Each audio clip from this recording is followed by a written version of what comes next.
शं वरुणः शन्नो भवत्वर्यमा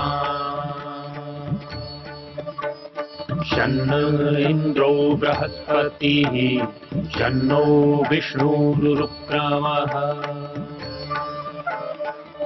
ॐ शान्ति शान्ति शान्तिः।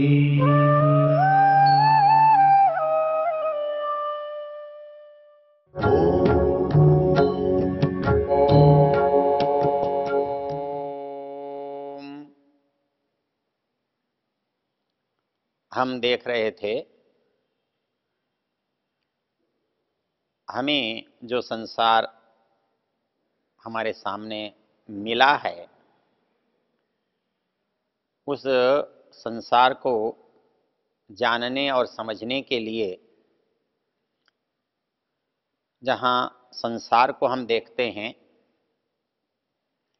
वहीं पर इस संसार के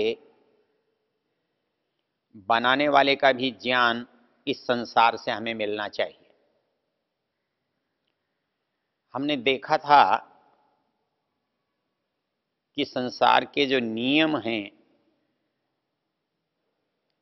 वो नियम संसार के अपने बनाए हुए नहीं हैं, उसमें चैतन्य नहीं है और नियम बनाने वाला चेतन होना चाहिए। तो इस दृष्टि से हमें संसार का जब ज्ञान होता है तो संसार के ज्ञान के साथ साथ हमें संसार के बनाने वाले का भी ज्ञान हो जाता है। जो शब्द हैं वो कैसे इसका हमें बोध कराते हैं उसको हम देखें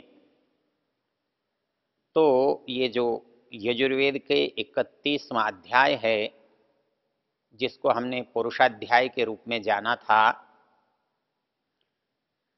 इसके ऊपर जो विशेष जानने योग्य शब्द हैं मंत्रों से पहले जिनको पढ़ा जाता है वो ऋषि देवता छंद और स्वर हैं।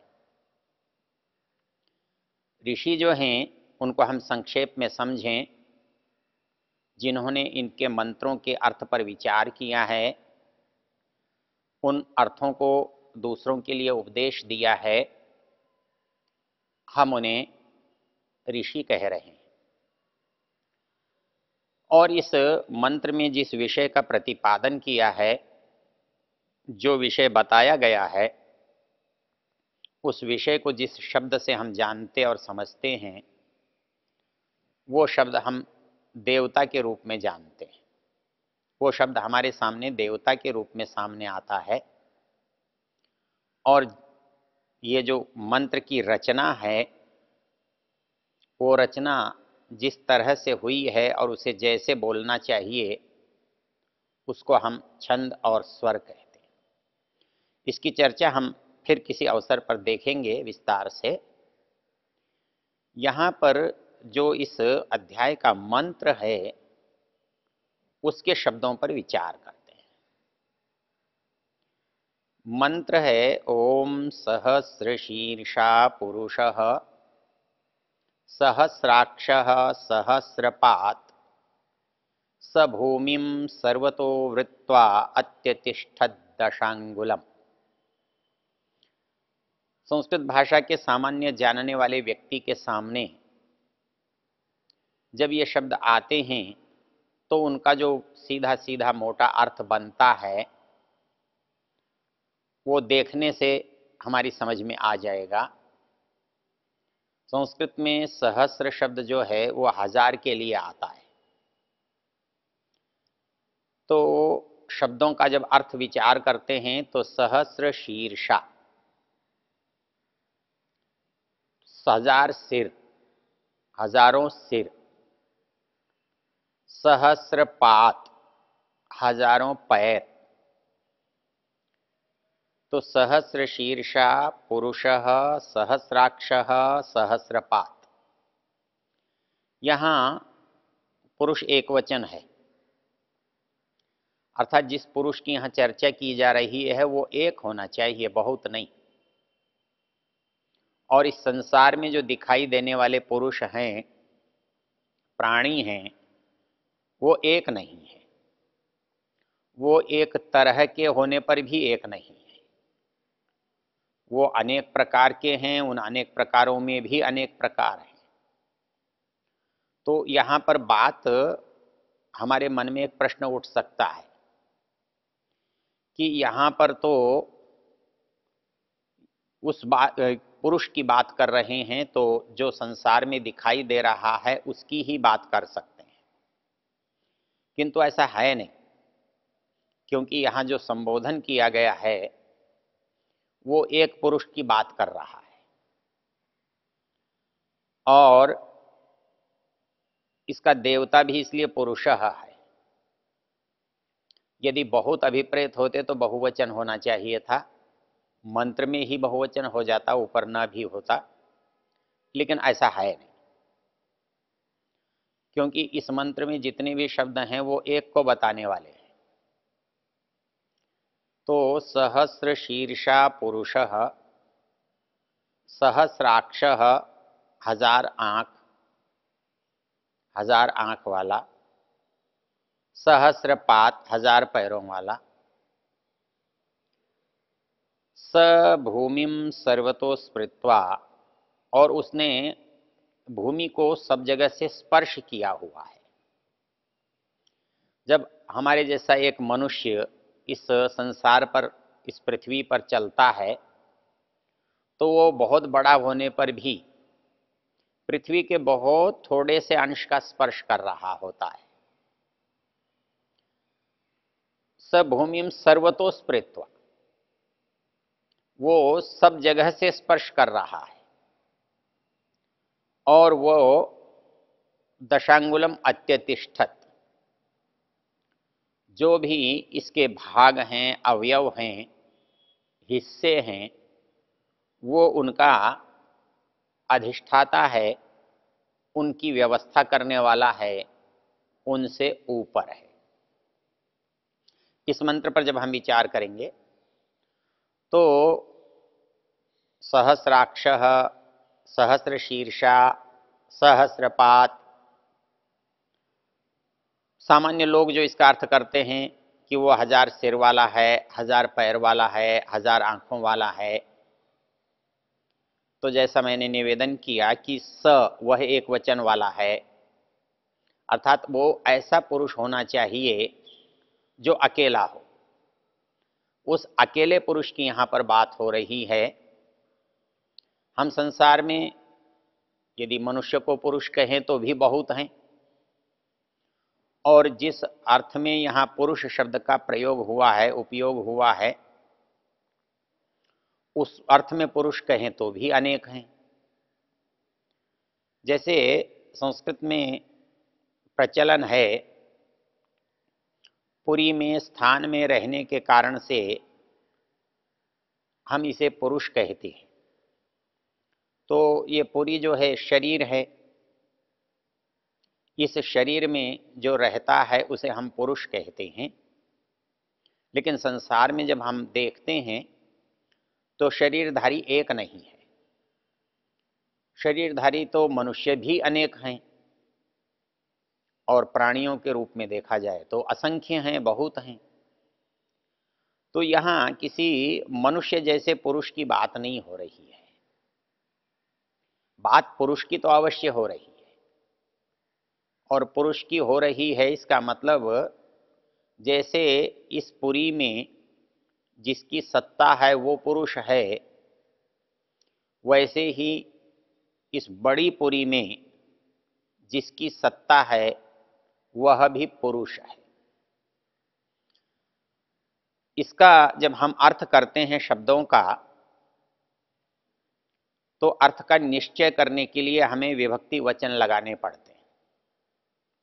कोई भी शब्द जब विभक्ति के बिना होता है, समस्त होता है, इकट्ठा होता है, तो उसका अर्थ करते समय उसका विच्छेद अर्थ के अनुकूल किया जाता है। अर्थात जैसा अर्थ है वैसा विच्छेद उसका होना चाहिए, या हमें विच्छेद करते हुए अर्थ को ध्यान में रखना चाहिए ताकि उस शब्द के साथ विभक्ति वचन वगैरह वही लगे। तो यहाँ पर हमारे मन में दो बातें आती हैं। जैसे सामान्य लोग समझते हैं कि वो पुरुष है, उसकी 1000 आँख है, 1000 पैर हैं, 1000 सिर हैं। यदि जो सामान्य हमारी बुद्धि में आने वाला जो अर्थ है, यदि हम इसी का ग्रहण करें तो घटेगा नहीं। एक ऐसे पुरुष की कल्पना कैसे करें जिसका सिर एक हो, उस पर एक ही आँख हो। ऐसा पुरुष जिसका शरीर तो एक हो, जिसमें पैर भी एक ही हो। ऐसा पुरुष जिसमें सब अवयव जो हैं वो एक तरह के हों। जो मस्तिष्क में हमारे पुरुष का चित्र है वो घटित नहीं होगा। ऋषि दयानंद सरस्वती इसका जो अर्थ करते हैं वो करते हैं शिरांसि यस्मिन्, अर्थात हजारों लाखों करोड़ों सिर जिसके अंदर हैं। अर्थात वो इन सिरों का स्वामी है, जो सिरों का स्वामी है। और वो स्वामी इस तरह से है कि सारे के सारे जो सामर्थ्य है, सारी की सारी जो शक्ति है बुद्धि की, वो उसके अंदर सिमटी हुई है, उसके अंदर आई हुई है। तो शिरांसि यस्मिन्, जिसमें हजारों सिर हैं, जिसमें हजारों पैर हैं, जिसमें हजारों आंखें हैं। तो आंखों का सामर्थ्य जिनमें है या सामर्थ्य वाले जहां हैं, तो वह ईश्वर, उसकी ये चर्चा चल रही है। तो सहस्र शीर्षा पुरुषः, वह पुरुष उन 1000 सिर जिसके अंदर हैं ऐसा है। अर्थात जिसके सामर्थ्य में 1000 सिर हैं या हजारों सिर वाले जिसके अंदर हैं। तो दोनों से जो अभिप्राय जाना जाता है, समझा जाता है, वो इतना ही है कि उसके अंदर सिर का जो सामर्थ्य है वो विद्यमान है। तो सहस्र शीर्षा पुरुषः सहस्राक्षः सहस्रपात्। इसके साथ और जो बड़ी बात है, स भूमिम सर्वतो स्पृत्वा, वह इस दृश्यमान समस्त पृथ्वी पर सर्वतः स्पृत्वा, सब ओर से स्पर्श किए हुए है। अर्थात कोई भी भाग, कोई भी हिस्सा उसका बचा हुआ नहीं है। अत्यतिष्ठत दशांगुलम, अब वो जो समस्त दृश्यमान जो जगत है, संसार है, उससे भी वो अत्यतिष्ठत, अतिरिक्त है, उसके बाहर है, उसके ऊपर है, उसका अधिष्ठाता है। इस तरह से मोटा अर्थ जब हम कर लेते हैं तब हमें यहाँ विचारने की बात जो आती है वो ये, पहली बात, यहाँ ऐसे पुरुष की बात कर रहे हैं जो एक है। हम ऐसे पुरुष की बात कर रहे हैं जिसके अंदर ये सब सामर्थ्य औरों से अधिक है। हम ऐसे पुरुष की बात कर रहे हैं जो इस संसार से बड़ा है। अब यदि हम विचार के देखें कि जिन पुरुषों को हम जानते हैं या जिन पुरुषों को हम देखते हैं, वो पुरुष न तो एक हैं और न उनके अंदर कोई बहुत असीम सामर्थ्य है, और न ही उनकी स्थिति, दशा, उनकी उपस्थिति इस संसार से बाहर तो हो ही नहीं सकती, अंदर भी पूरी नहीं है। तो पहली चीज जो हमारी समझ में आती है वो ये है, यहाँ हम जिस पुरुष की बात कर रहे हैं वो पुरुष तो है। लेकिन वह पुरुष उन सब पुरुषों से, उन सब प्राणियों से, मनुष्यों से भिन्न है। और कितने अंश में भिन्न है? उपस्थिति के अंश में भिन्न है, सामर्थ्य के अंश में भिन्न है, संख्या के अंश में भिन्न है। संख्या के अंश में भिन्न है तो वो एक है, बाकी सब अनेक हैं। वो सामर्थ्य के अर्थ में भिन्न है तो हमारे पास देखने, सुनने, चलने, सोचने का जो सामर्थ्य और क्षमता है वो बड़ी सीमित है, और जो सोचने का, चलने का, समझने का सामर्थ्य उसके अंदर है वो बहुत है। और उसकी जो उपस्थिति है, हमारी उपस्थिति देश विशेष में किंचन मात्र है, थोड़ी है, लेकिन उसकी उपस्थिति किसी भी स्थान से कहीं पर भी हटकर नहीं है, वह उसके साथ है और साथ ही नहीं उससे परे भी है। इस बात को जब हम समझते हैं तो हमें मंत्र पर विचार करने के लिए बहुत सारा अवकाश मिल जाता है, बहुत सारी सामग्री मिल जाती है। और ये जो आग्रह हमारे अंदर पैदा हो जाता है सहज भाव से, सामान्य बुद्धि से, कि वो ईश्वर जो है ऐसा है, पुरुष है, तो वो पुरुष होने के कारण क्यों पुरुष है? क्योंकि वह इसके अंदर है, जैसे प्राणी के अंदर जीवात्मा है, इसलिए जीवात्मा पुरुष है, वैसे ही संसार के अंदर वह परमात्मा है, इसलिए वह पुरुष है। और हमारा जो पुरुषत्व है, हमारी जो अस्तित्व है, हमारी जो उपस्थिति है, वो सीमित है, थोड़ी है। इसलिए यहाँ बात समझ में जो आती है वो ये आती है कि वह कुछ कुछ हमारे जैसा है और कुछ कुछ वो हमसे भिन्न है।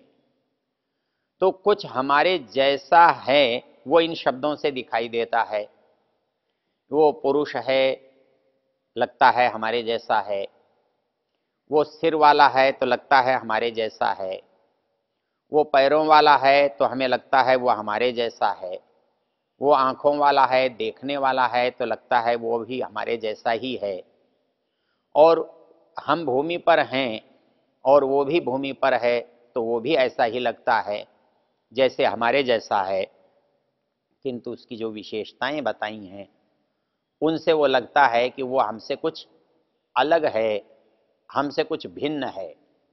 अर्थात वो कुछ हम जैसा है और कुछ हमसे भिन्न है। यह बात जानते हुए जब इस मंत्र का विचार करते हैं तो दोनों बातें अलग अलग दिखाई देती हैं और उसका स्वरूप हमारे सामने प्रकट हो जाता है। ओ